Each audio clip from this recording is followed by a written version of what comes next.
আজকে তোমাদের সাথে রাতের ডিনারের জন্য খাওয়ার মতন একটা রেসিপি শেয়ার করব। রুটি, পরোটা, কুলচা বা নানের সাথে সব কিছুর সাথেই ভালো লাগবে।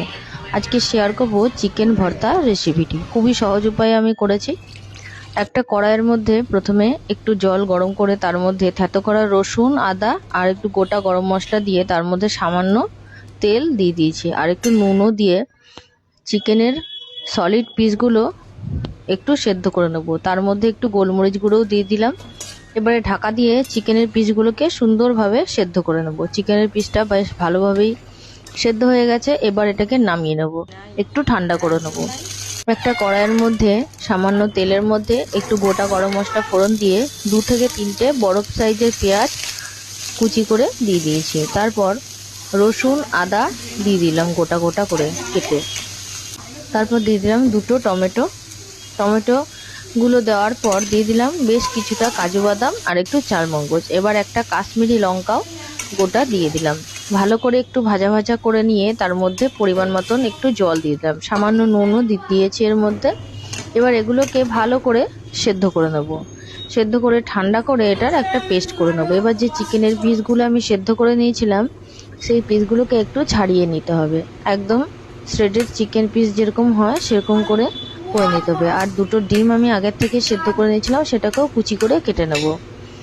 এরপরে আবার একটা ফ্রাইং প্যানের মধ্যে সামান্য তেল গরম করে নিলাম। এবারে ওই তেলের মধ্যে দিয়ে দেবো সামান্য একটু জিরে।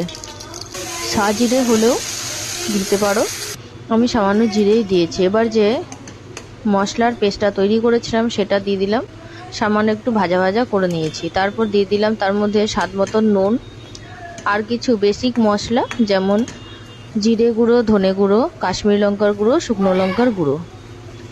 তারপর ভালো করে কষিয়ে নিয়ে যে চিকেনের পিসগুলোকে ছাড়িয়ে নিয়েছিলাম সেগুলো দিয়ে দিলাম। এবার ভালো করে মশলার সাথে মিশিয়ে নেব। ঢাকা দিয়ে দিয়ে এটা করতে হবে, তাহলে চিকেন সিদ্ধ সুন্দরভাবে হয়ে যাবে।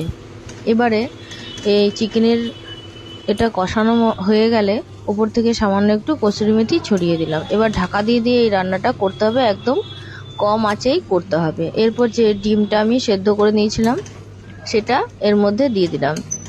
সামান্য পরিমাণে গরম জল আমি এর মধ্যে দিয়েছিলাম, তাহলে গ্রেভিটা বেশ সুন্দর হবে খেতে। এবারে বেশ কিছুটা ফ্রেশ ক্রিম আমি ছড়িয়ে দিলাম। চিকেন ভর্তার মধ্যে ফ্রেশ ক্রিমটা কিন্তু খুব ভালো লাগে। আর সামান্য একটু বাটারও দিয়ে দিয়েছিলাম। শেষে আবারও বেশ কিছুটা ফ্রেশ ক্রিম ছড়িয়ে গরম গরম পরিবেশন করেছি।